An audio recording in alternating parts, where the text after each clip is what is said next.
Hey, I'm Kerry, best of us investors. Today I want to share some information, some research that I've done on Illumina, ILMN.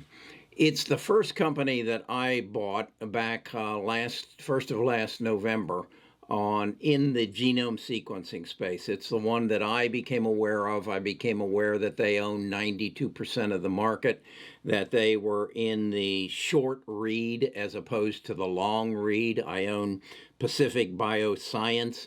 They're in the long read. I just believe that genome sequencing is a big part of our future, and so I want to own it, and thus I do. Um, as a relevance to my portfolio, it's Lumina is my eighth largest holdings, and it represents about 4% of my portfolio. So with that, I strive then to keep up with what they're all about. Now, if you've watched my videos in the past, you also know that I'm a strong believer that you can know the numbers and you can understand what the company does, but if you really want to know the company, which you should, you need to know the CEO. And that's what I want to do today. I want to introduce you to the CEO through what we're going to choose to call a simulated interview, where I'm going to ask questions, you're going to hear his answers. It's a long video, but I think when you get through it, you'll have a better understanding not only of Illumina, but in particular genome sequencing, where it's going, what its potential is, and where it's going to gain its support. So we'll do that, and we're going to end up knowing a lot more about a lot of things. Right now, we need to inform you that I'm not your financial advisor. I'm a retired financial advisor, but I'm not yours. I'm here for entertainment and education purposes. And if you want to be a part of this tribe of people who look deep into stocks and understand what they own, join us at bestofusinvestors.com. And I'll give you a link to our Discord, and we'll share more information and more in-depth look and communication as to what we're doing. So I'll be right back with you.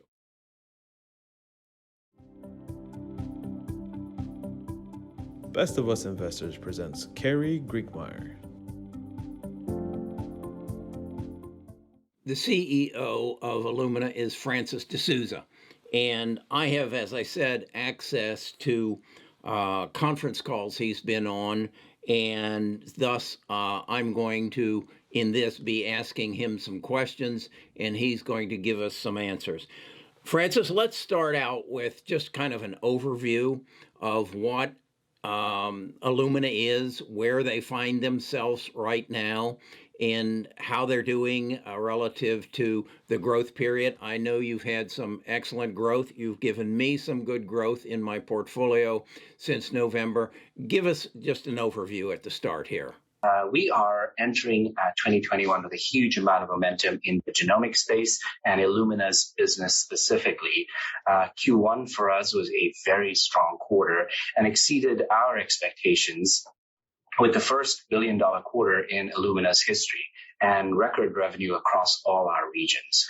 So as we think about sort of the themes of the priorities, for the rest of the year and for the coming years, there are probably four that I want to talk about. The first one is we want to continue to do everything we are doing to drive genomics to be accepted as a standard of care in clinical practice across domains like oncology, therapy selection, reproductive health, genetic disease testing, and population genomics initiatives.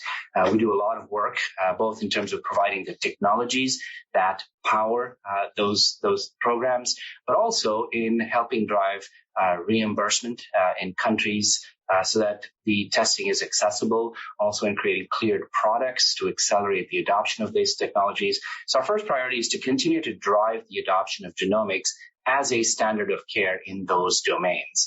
We're seeing very strong momentum in those areas. In fact, in Q1, oncology testing emerged as now the largest and the fastest growing market segment that we serve at Illumina.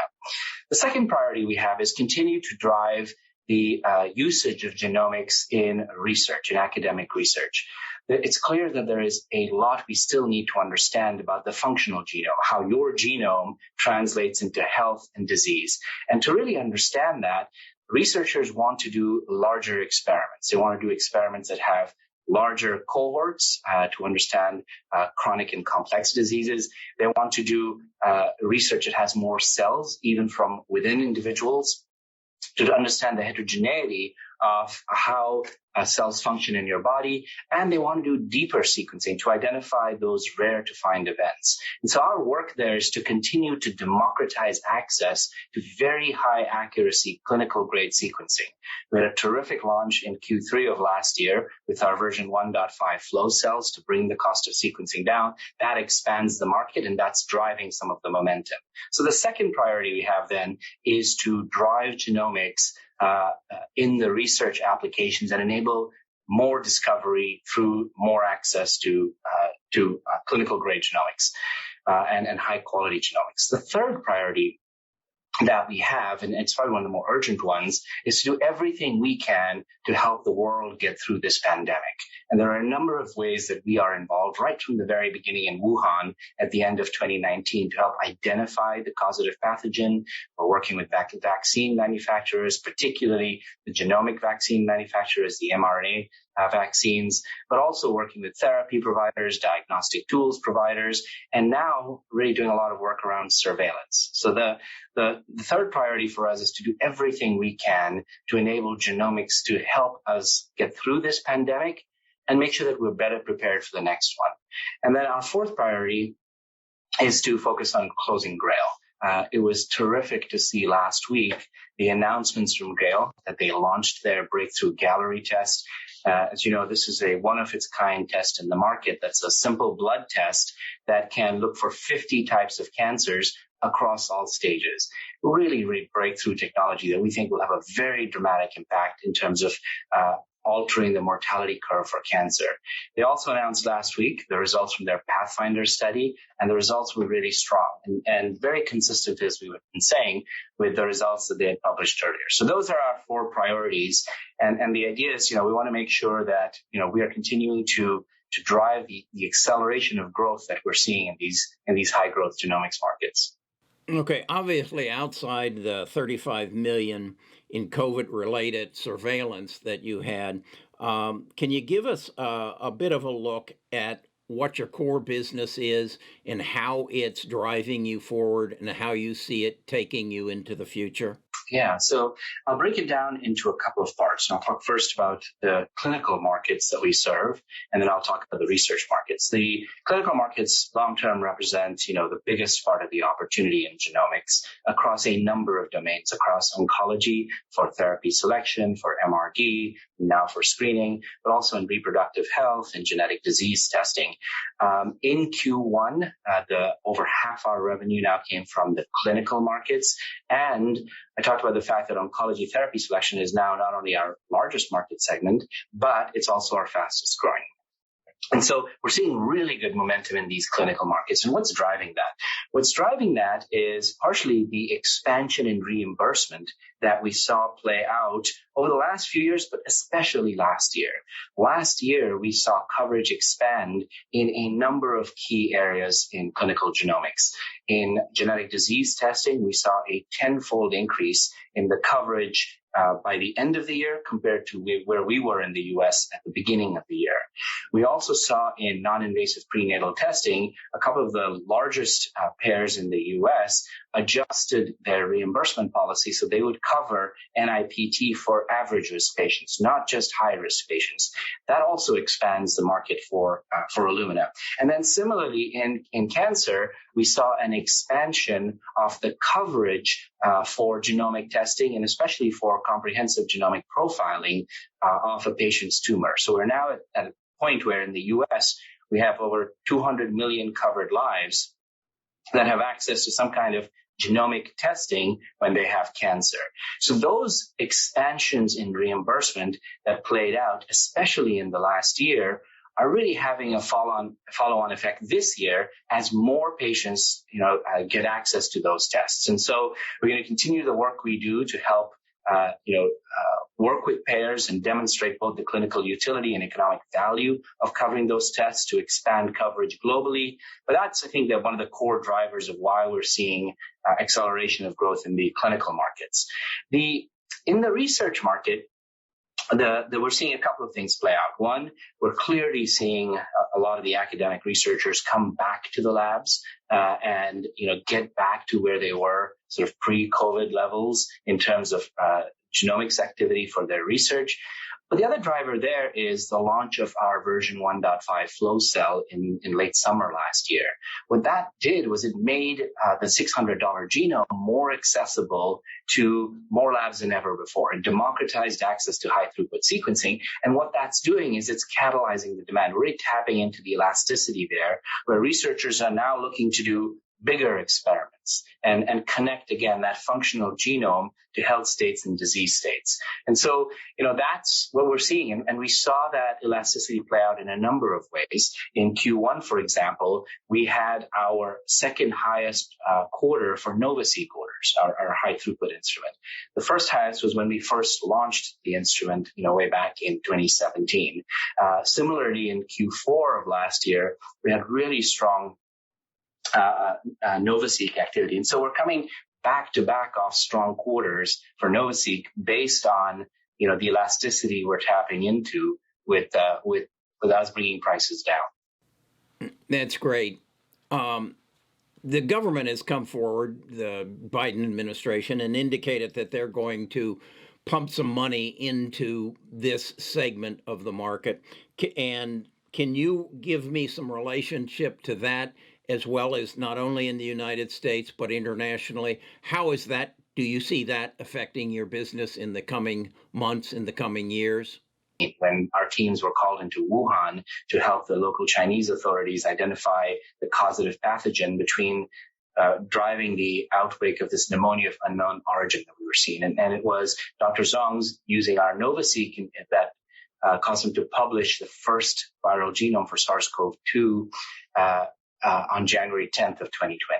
And since then, we have played a number of roles in helping fight this pandemic. Obviously, we're working with the vaccine manufacturers. They, if you look at Moderna or Pfizer BioNTech, they've actually never had the live virus on their site. Their entire vaccine development program, that's helping power us out of this pandemic, has been based on genomic data coming off Illumina sequencers. And so that is a huge responsibility to deliver highly accurate genomic data sequences that power these vaccines. But we've been working there. We've been working with some of the therapy manufacturers, with some of the diagnostic testing providers. And then we started talking about the fact that there was going to be a big need for, genomic epidemiology, that, we needed to track how this virus was mutating and how it was spreading. And that genomics has an important role to play there, because if you can understand how a virus is spreading in your environment, that drives policy decisions. If you know, for example, infections are just coming from the outside, well, then you can enact a travel ban that can help contain, the outbreak. But if you already have community spread, then it's too late to just rely on a travel ban.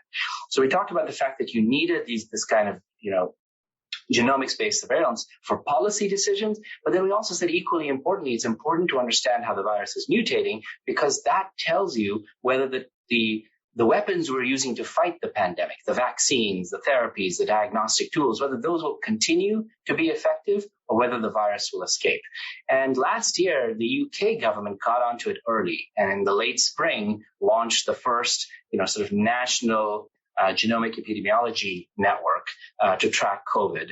And then it wasn't until December, when we started to see some of the new variants emerge, that it really caught on as people got the notion that we do need this genomics-based pathogen surveillance network. And so now you're starting to see countries around the world stand up networks, from India and the US and frankly just around the world across the EC.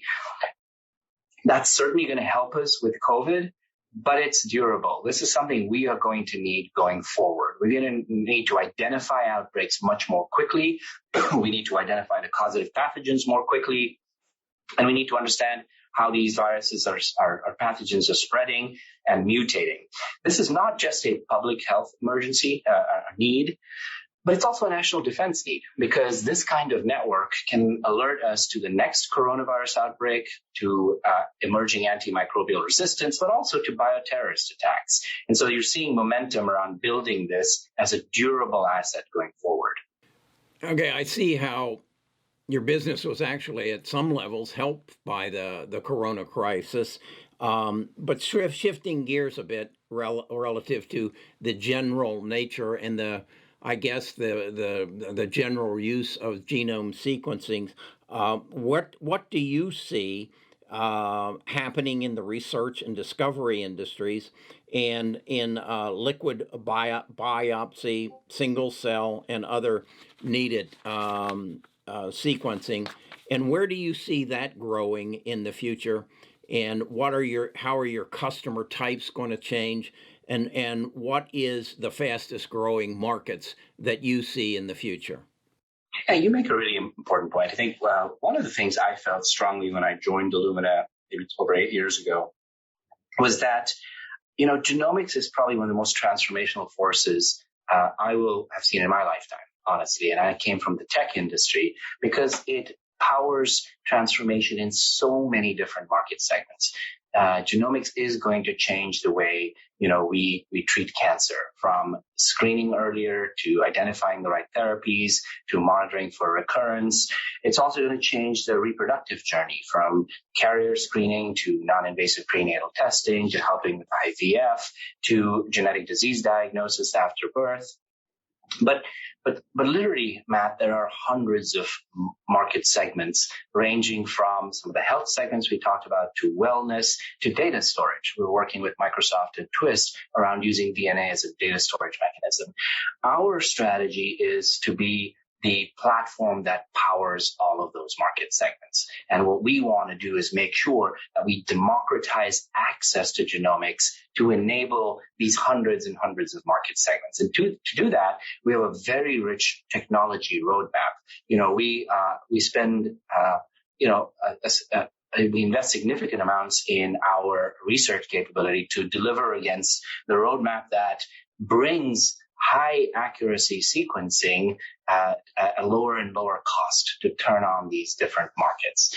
And so our focus is going to be on continuing to deliver against that rigid roadmap, to deliver highly accurate sequencing at a lower and lower cost, and sequencing that allows faster and faster turnaround times. And each of the different markets I talked about will be activated at a different combination of those three things. And so our focus is going to continue to be to just drive breakthrough innovations that bring that sequencing down.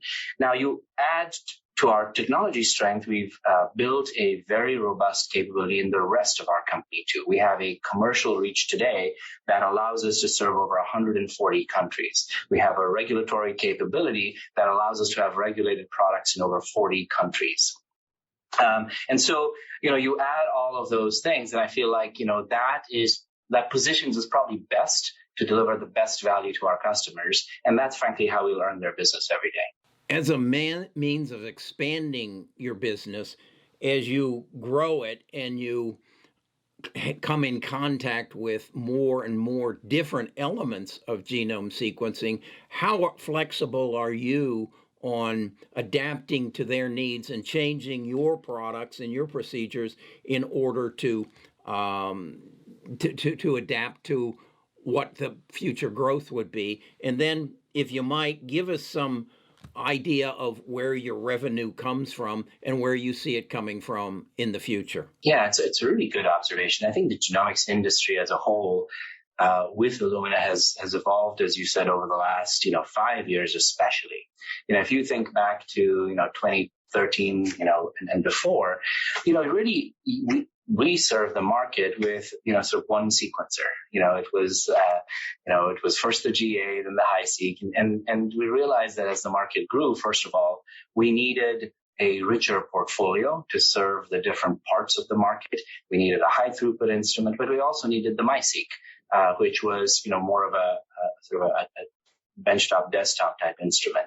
And so first thing we realized is that we needed to expand and have a broader portfolio to serve the market, to deliver different price points, different data outputs.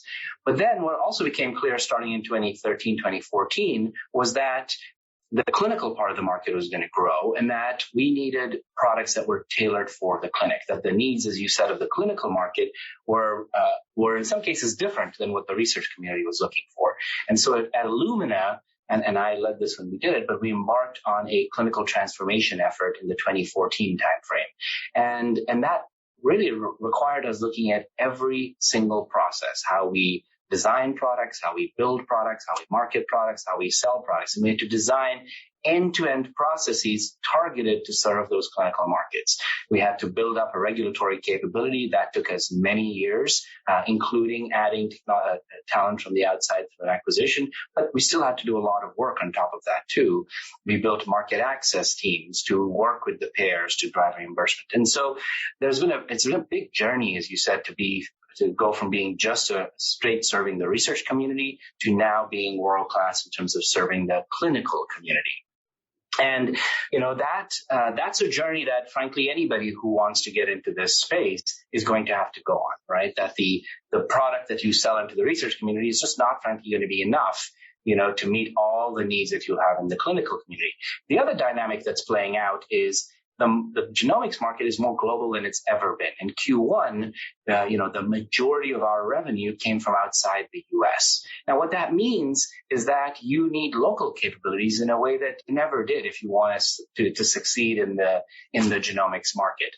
You certainly will need, in-country capabilities in a lot of countries for, regulatory work, for in-market surveillance, for reimbursement work. But in some cases, the products you need for a market are different than you might need for another market because the genome of that community is different.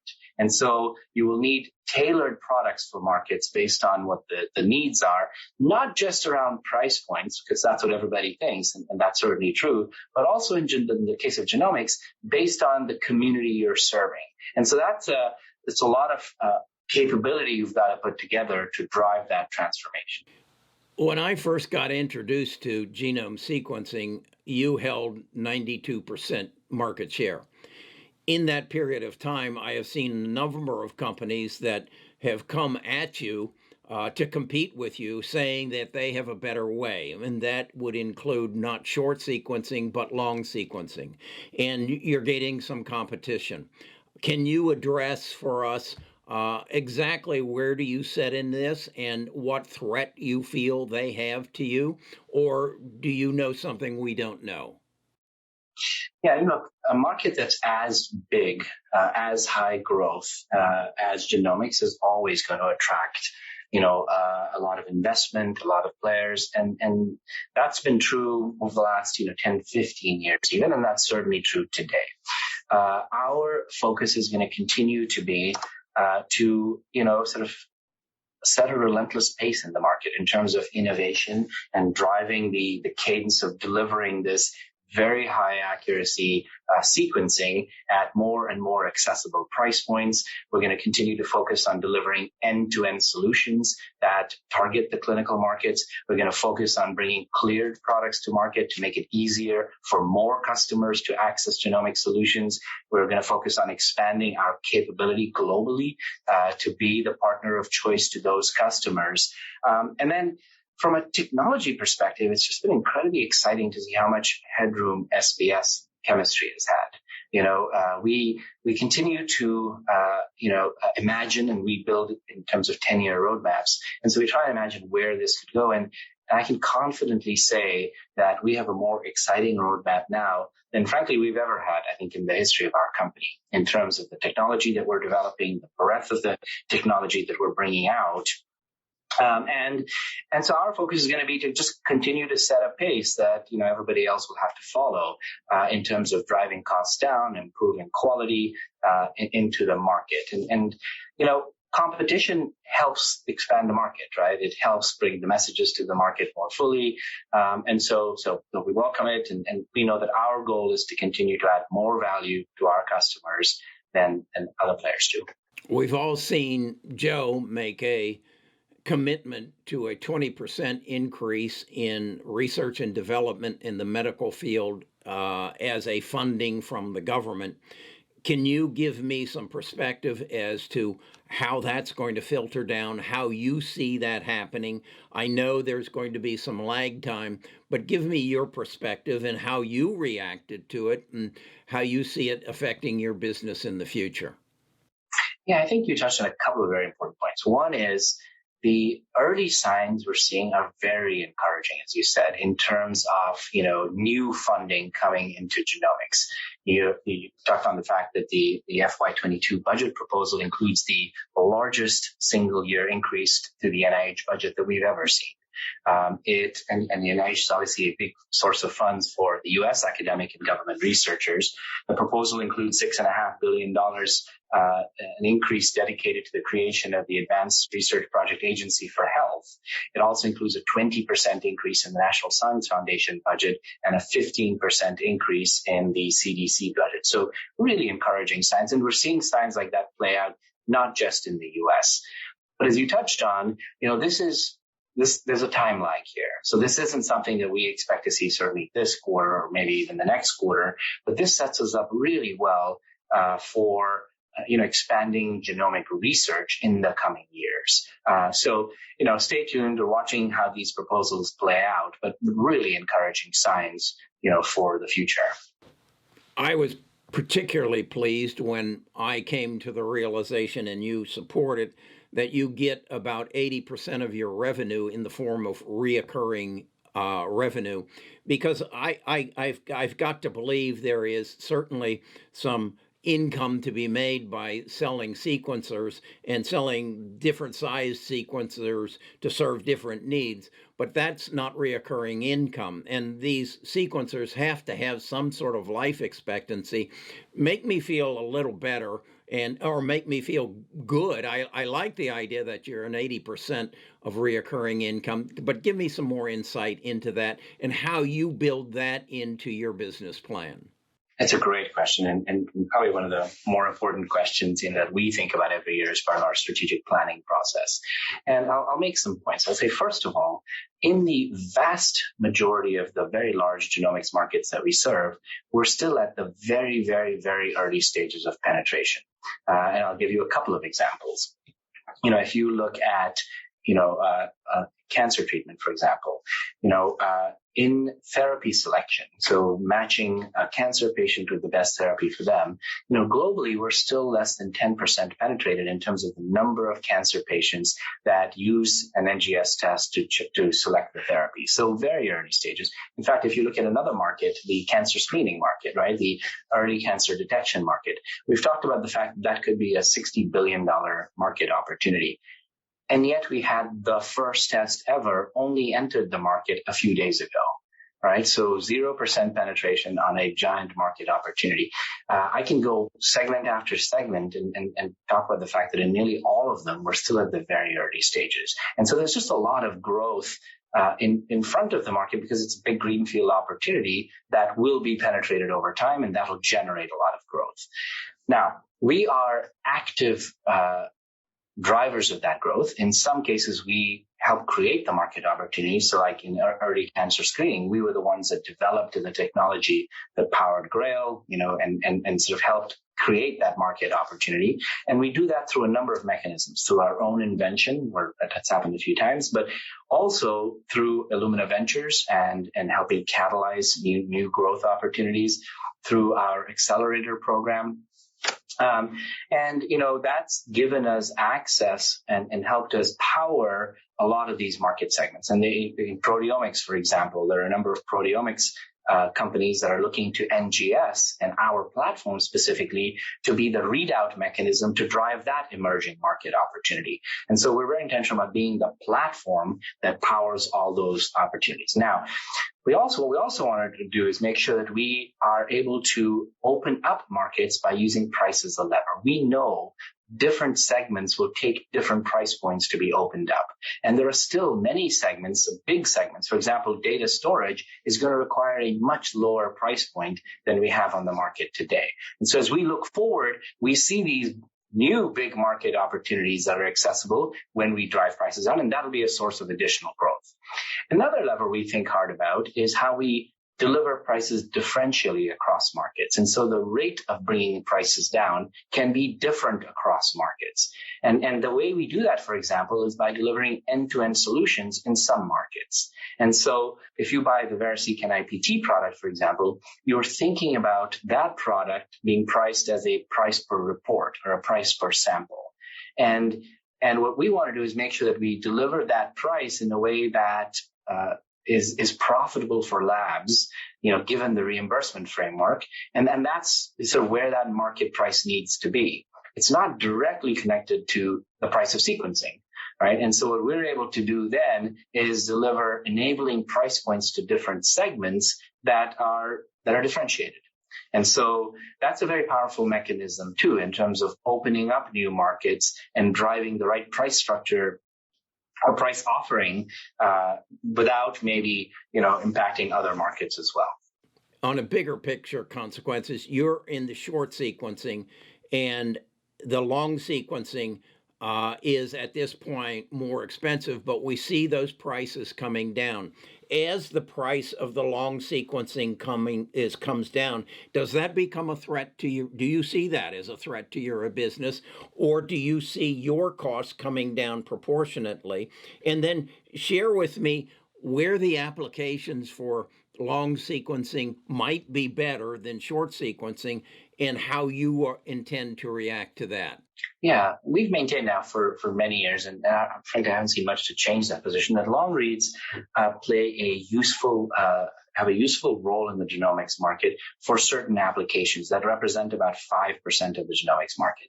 And it's if you're doing de novo sequencing of a new species, for example.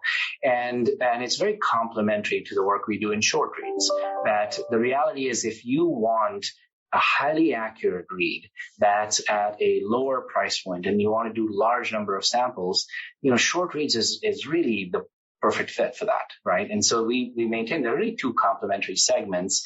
And what we've seen is that as prices have come down in the genomics market as a whole, we've actually expanded the gap between the price gap between long reads and short reads. And so, yes, prices are coming down as a whole, but we've, in a lot of cases, been able to drive prices of the short reads down even faster than we've seen in the long read market. And so, if you look at the markets that we serve, in non-invasive prenatal testing, for example, the length of the fragments, the fetal fragments you're looking at is 130 base pairs, right, on average. And so the ability to look at, 10,000 or 1,000,000 base pair fragment at an order of magnitude higher cost really doesn't help you in any way, especially if you're giving up on accuracy and you're giving up on price, and you're getting nothing because the fragment is short. And that's a significant market for us. Similarly, in oncology testing, if you're looking for circulating tumor DNA fragments, those are in liquid biopsy, those are 200 base pair long. And that again fits squarely in the wheelhouse of the length that short read addresses. And that, as I said, oncology testing is our largest market segment. And so customers won't want to give up accuracy and pay an order of magnitude higher costs because they don't gain anything given the fragments are so short. Now, what is changing over the last, few years is that, we're seeing really exciting developments in machine learning and AI. And what that means is that our short read technologies are starting to be able to expand into that 5% I talked about of applications that were well served by long read. And so you've seen over the last year even a number of releases from us in terms of interpretation capability that are starting to address some of those applications. And so I think that's really exciting. That's stuff we're certainly working on, and we expect to continue to expand, the accessibility of the market for short reads through those innovations. Thank you. That clarifies that for me. It's something that I've not really understood, and I've seen people throwing stones at the difference, but that helps a lot. I recognize that a big part of your expenditure is research and development, and it looks like it's in the 20% range on an annual basis. What might we see in the future as we wrap up this interview? I think at this point, I don't think you should view any significant change in our ethos. And our ethos is to say, look, we recognize that innovation is what powers the growth of our markets, and we see a lot of opportunity to drive that innovation and accelerate the markets that we serve, and that's what drives that 18%. That goes up and down a little bit depending on where we are in product cycles, and so you should expect that going forward. Having said that, and you've seen that in our history, if ever there is an opportunity in front of us that we think is very compelling, that is a large opportunity, that's a high growth opportunity that we can uniquely serve better than anyone else, we view it as something we will take very seriously. And in some cases, you've seen us either drive significant organic innovation or look to acquire externally. So from time to time, that may come up, and we'll obviously call those out and share our thinking behind that. But if those do come up, we will go after them. And maybe, I know you're looking to close, but maybe I'll close with just highlighting sort of where we are in terms of context. And there was a terrific article in the New England Journal of Medicine this last week, I believe, on the 3rd of June, talking about the case of a 5-year-old boy that was admitted to the NICU.